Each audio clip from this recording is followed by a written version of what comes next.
If you've ever stood on top of a mountain with nothing but snow below you and wind whispering around your face, you'll know what it feels like to be both entirely alone and completely free. That's exactly where I was the day I found out my family had gone on without me, once again. I was halfway down a powdery slope in Colorado, grinning into the sun, when I decided to take a break, dig my phone out of my jacket, and post a few selfies.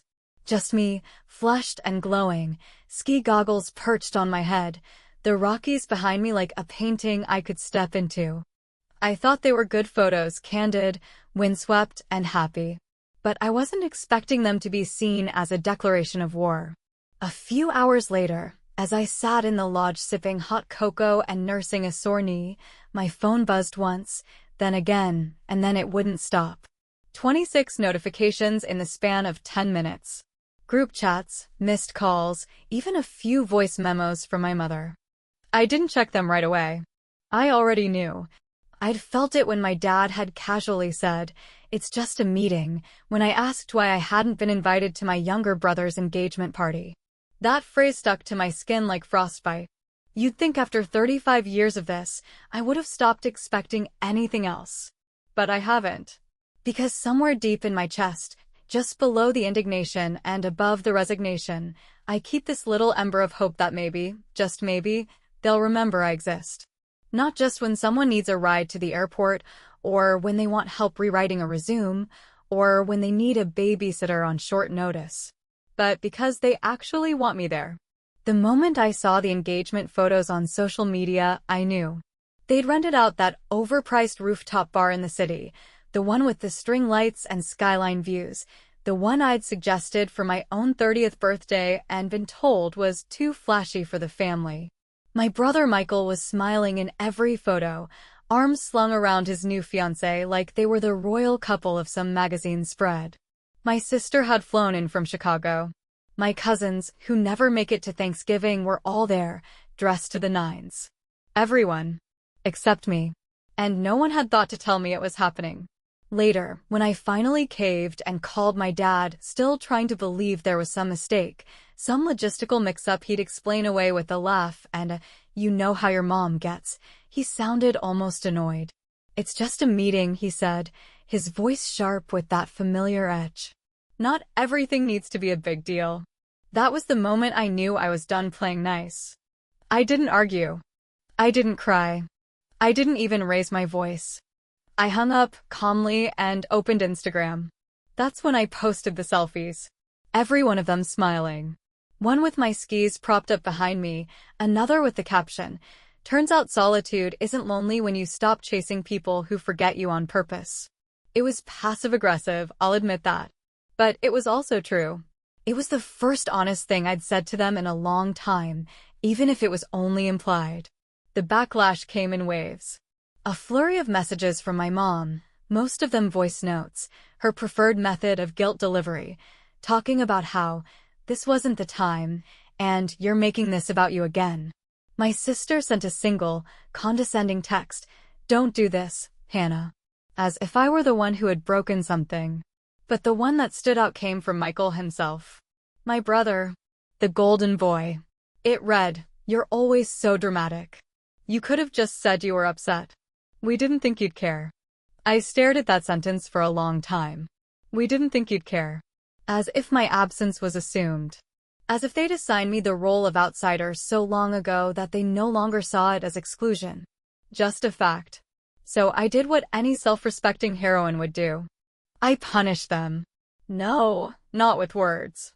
I'd tried that too many times. I'd written long, vulnerable emails. I'd called during holidays and made careful, earnest efforts to keep the peace. I'd driven hours to family events where I sat at the far end of the table, answering the same questions about my job, my relationship status, my plans to maybe move back someday. And I'd smiled through all of it because I didn't want to be the difficult one. The bitter one. The one who couldn't let things go. But something cracked in me that day on the slopes. Something that had been papering over wounds for years. And instead of lashing out, I withdrew. Completely. I stopped replying to their texts. I muted the group chat. I didn't call back. I didn't acknowledge the engagement or send a card. I removed myself from the orbit of their curated life like a satellite finally breaking free. And I didn't stop there. When my mother called to ask if I'd still be bringing the dessert for Easter, I replied simply, "I won't be coming." When my sister asked if I could watch her kids during her work trip, I told her she should ask someone else.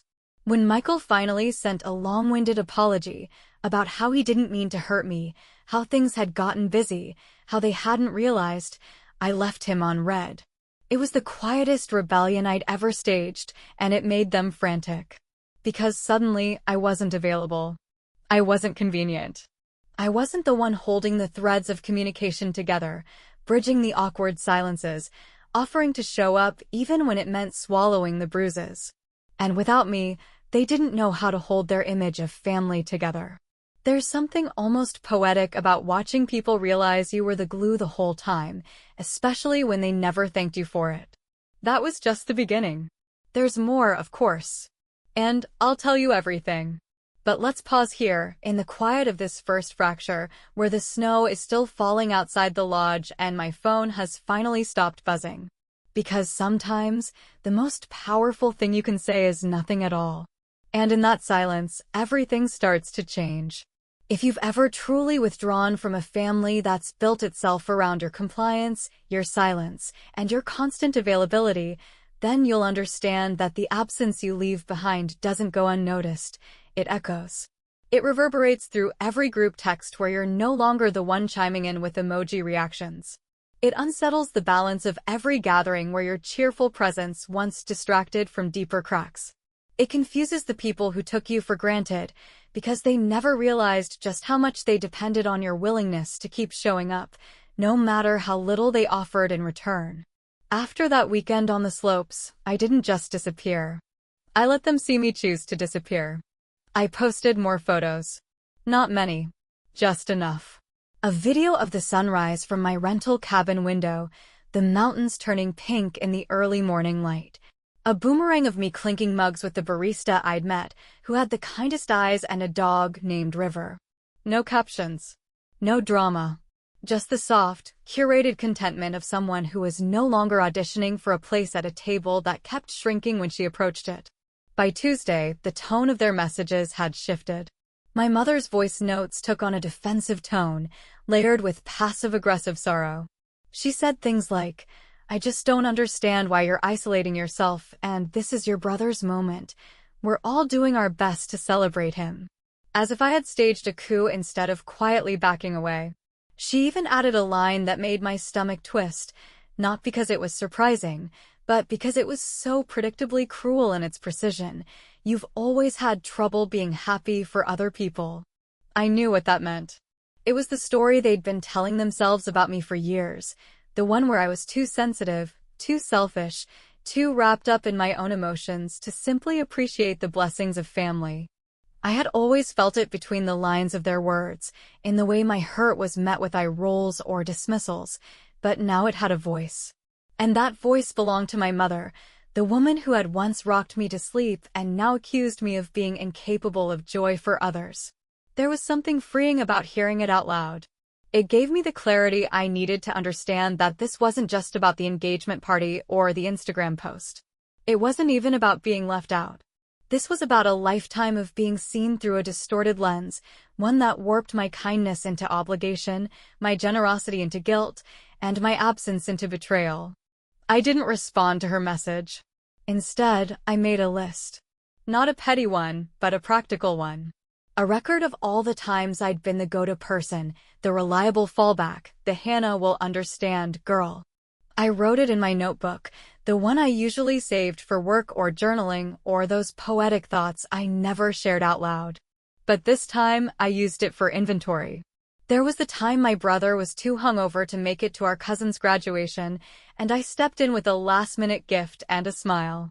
The time my parents had to cancel their trip to Europe because of a financial hiccup, and I quietly wired money into their account without asking for repayment. The time my sister forgot her anniversary and called me in tears, and I drove an hour to help her throw together a last-minute dinner and excuse her lateness with a laugh. And I had never once asked for recognition. I had swallowed the pain each time they forgot my birthday, or skipped my art show, or told me I was too intense when I dared to express disappointment. I had believed, deep down, that if I kept showing up, they would eventually see me. Not the version of me they had constructed, but the real me. The one who loves deeply, forgives too easily, and believes in second chances even when she shouldn't. But they hadn't seen me. They had only seen what I gave them. And now that I had stopped giving, they didn't know what to do with the space I left behind. By Friday, my sister broke the silence. She sent a long message that tried to straddle the line between concern and condescension. She told me she missed me. She told me that everyone was confused about my reaction because it wasn't like I was banned or excluded. She even added, "If it meant that much to you, you should have said something." If it meant that much. As if being invited to your only brother's engagement party is some optional courtesy and not the bare minimum. As if the burden of communicating my worth was mine to carry. As if it was my job to teach them how to love me. I stared at her message, reading each word like a diagnosis of a wound I'd been trying to heal for years.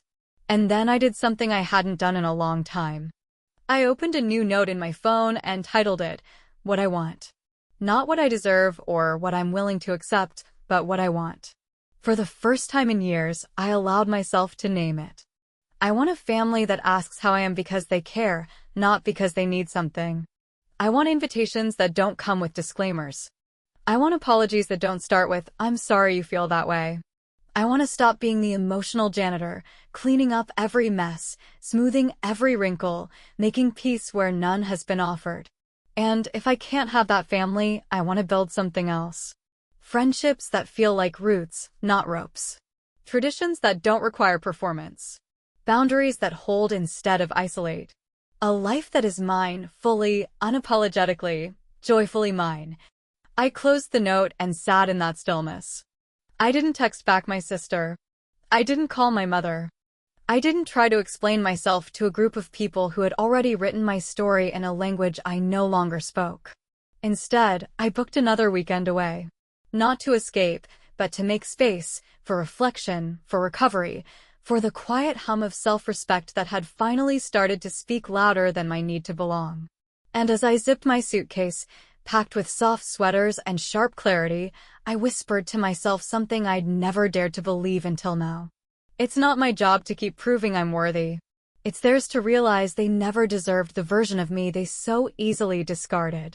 There is a moment, just before dawn, when the world hushes in a way that feels sacred. The sky is not quite light, but no longer dark, and the silence doesn't feel empty, it feels expectant. That's how it felt the morning I arrived in Sedona, standing barefoot on the cabin porch, holding a mug of chamomile tea between my palms, and listening to the desert breathe. I had never been to Sedona before, but something about its stillness called to me. Maybe I needed a place that didn't echo with familiar voices. Maybe I needed a horizon untouched by anyone who thought they knew me. Or maybe I simply needed to feel small again, in a way that reminded me I could take up space without apology. I had chosen this trip deliberately. No ski slopes, no curated selfies, no messages sent into the void hoping someone would reply with care. This time, I didn't post anything at all. Not a single photo. Not even a location tag. I was no longer trying to be seen. I was learning how to see myself. That first day, I wandered the red rock trails until my calves ached and the sun painted everything in copper and flame. I didn't listen to music. I didn't call a friend to narrate my thoughts. I just walked, long and slow and quiet, until something in my chest began to loosen, like a knot unraveling after years of being cinched too tightly. By the time I returned to the cabin, the notifications had slowed to a trickle. A single message from my sister, left unread. One from my mother, a voice memo I didn't bother opening. And a new one from my cousin Jess, who had always stayed on the sidelines of our family dynamics, careful not to get caught in the undertow. "Hey, I know things are messy right now. Just wanted to say I noticed you weren't there at the party. And I missed you." That was all she said. Nothing defensive. No explanations. No calls for reconciliation. Just presence. I replied with a single sentence, "Thanks for seeing me." It wasn't a dramatic moment. There were no fireworks. But something shifted. A seed was planted, small, maybe, but real. That night, I sat at the edge of the bed with my journal open and a pen trembling between my fingers. I stared at the blank page for a long time, trying to find the courage to write the words I had avoided for most of my adult life. I am not difficult. I am not dramatic. I am not ungrateful. I am not too much. I am someone who asked to be treated with respect and was punished for making them uncomfortable. I underlined the last sentence twice. Then I added another line, one that felt like swallowing fire. And I am done apologizing for my absence in places where I was never welcome in the first place. The next morning, I did something bold. I didn't plan on it. I just woke up, stretched toward the light filtering through the window, and knew it was time. I opened the family group chat, the one I had silenced weeks ago. It was mostly filled with wedding updates, bridesmaid dress links, catering menu drafts, questions about florals and playlists. All of it perfectly cheerful, perfectly performative. And I wrote a message. Not a scream. Not a list of receipts. Not even a plea for understanding. Just a statement. Hi everyone. I know I've been quiet. I want you to know that it wasn't out of spite, it was self-preservation. Being excluded from Michael's engagement party hurt deeply, not because of the event itself, but because of what it represented, a choice to pretend I don't matter. That choice has consequences. I'm not angry. I'm just awake. I will no longer pretend everything is fine when it's not. You are free to live your lives however you choose. And so am I. I wish you well, but I'm no longer available to play the role you've written for me. Take care of each other. And then I left the group. It felt like walking out of a burning building without looking back. A minute later, my phone rang. It was Michael. I didn't answer. Another ring. My mother. I silenced the call. And then, the quiet. It wasn't as scary as I'd thought it would be. I used to fear what would happen if I stopped showing up. If I stopped being the responsible one. If I stopped being their emotional safety net. I had imagined the worst, that I'd be cast as the villain, cut off completely, abandoned. But the truth was, I had already been alone in that family for a long time. The only thing that had changed was that I had finally stopped gaslighting myself about it. Later that evening, I received an email. It was from Jess. I read your message. I'm proud of you. I've always admired your strength, even if I didn't know how to say it. If you ever want to grab coffee or just sit in silence, I'm here. And there it was. Proof that walking away from toxicity doesn't mean walking into isolation. Sometimes it means walking towards something real. I made myself a cup of tea, curled up beneath the old woven blanket in the cabin, and let myself cry. Not the broken kind of crying, not the collapsed on the floor kind, but the kind that comes from release. From finally honoring the parts of yourself you spent years denying just to keep the peace. I thought about the next wedding event I wouldn't be attending. The next holiday I wouldn't be invited to. And I didn't feel dread. I felt relief. Because I was beginning to learn that peace wasn't something you found in other people's approval. It was something you built in the quiet, brick by careful brick, when you finally decided to stop living on borrowed worth. And in that silence, I was beginning to hear a new kind of voice. There is a strange, aching grief that settles in when you begin to understand that the version of your family you held in your heart never truly existed in real life. It doesn't arrive all at once, like a crashing wave. It arrives in still, quiet moments. When you're standing in the cereal aisle and see your mom's favorite brand and reach for it before remembering. Or when your phone buzzes and for one stupid, hopeful second, you think it might be someone reaching out with warmth, only to see it's a spam message reminding you about your car's extended warranty. That kind of grief doesn't scream, it sighs. After I left the group chat and sent that message, I expected a storm.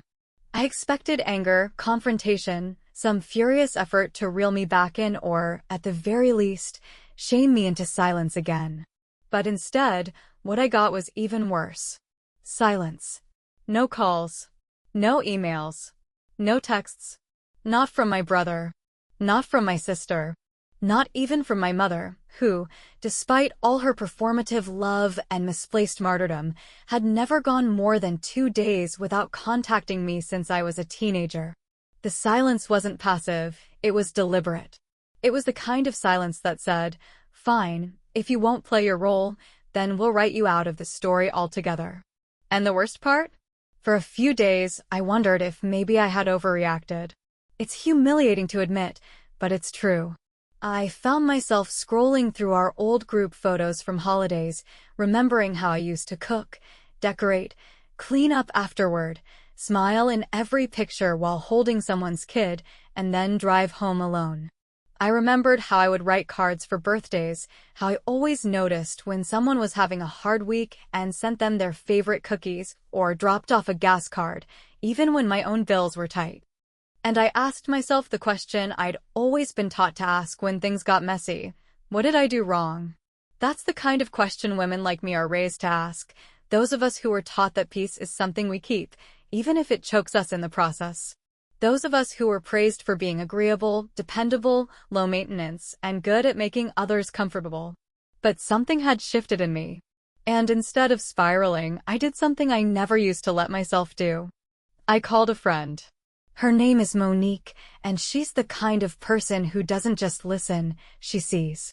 The kind of friend who remembers the names of your coworkers even when she's never met them, who asks about that dream you mentioned 6 months ago and holds you accountable to it with a gentle smile. When I told her everything, I expected the usual responses people give when family wounds are laid bare. Things like, "But they're still your family," or "Maybe they just didn't realize," or "You'll regret this later." But Monique just paused, breathed, and then said the one sentence I didn't know I needed. "Hannah, you've been holding up a house built on your own back, and now that you've finally set it down, they're mad the roof caved in." And just like that, the guilt began to lift. Not all of it. Not entirely. But enough. The next day, I went back through the list I'd written in Sedona, the one titled "What I Want." I added more.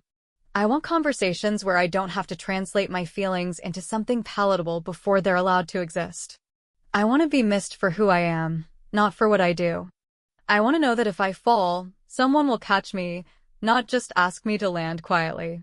And then, almost without thinking, I opened my email and typed something that had been waiting inside me for years. Not to my family, but to myself. It was an invitation. To a new tradition. One where I would stop showing up to places where I wasn't valued and start building spaces that reflected who I was becoming. The first thing I did was cancel the automatic transfers I'd set up to help cover my parents' property taxes. That money, which they had never acknowledged, let alone thanked me for, had been quietly draining my account for years. I had justified it as a daughter's duty, but now it felt like a tax on my silence. No more. Then I donated to a local shelter I admired. It wasn't some noble act, it just felt right. It felt like redistributing the energy I used to spend on people who saw me as a convenience. The money was just symbolic. What I was really offering was my time, my care, and my support to people who needed it without expecting me to shrink first. Later that week, I received a voicemail from my dad.